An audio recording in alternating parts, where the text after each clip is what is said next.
Page number 393 Shriram.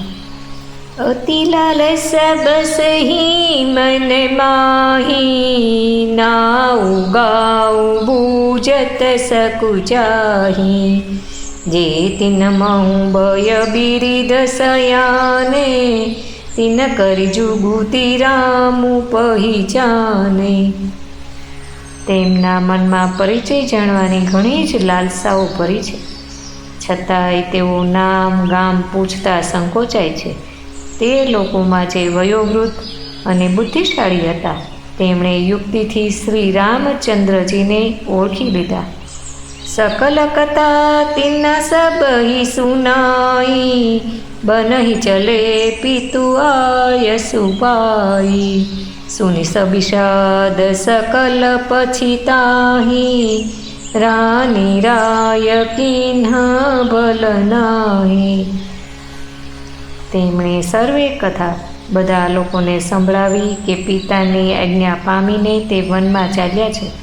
આ સાંભળીને બધા લોકો દુઃખી થઈ પછતાઈ રહ્યા છે કે રાણી અને રાજાએ ઠીક નથી કર્યું।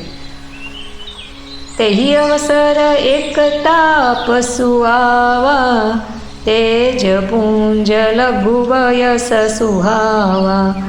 કબી અલખિત ગતિ બેશુ બિરાગી, મન પ્રમ બચૈને રામ અનુરાગી। તે અવસર ઉપર ત્યાં એક તપસ્વી આવ્યો, જે તેજનો પુંજ, નાની વયનો અને સુંદર હતો। તેની ગતિ કવિ નથી જાણતા। તે વૈરાગીના વેશમાં હતો અને મન વચન તથા કર્મથી શ્રી રામચંદ્રજીનો પ્રેમી હતો। સજલ નયન તન પુલકી નિજ, ઈષ્ટદેવ पहिचानी।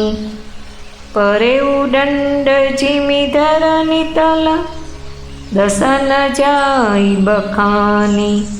પોતાના ઈષ્ટદેવને ઓળખીને એના નેત્રોમાં જળ ભરાઈ આવ્યું અને શરીર પુલકિત થઈ ગયું।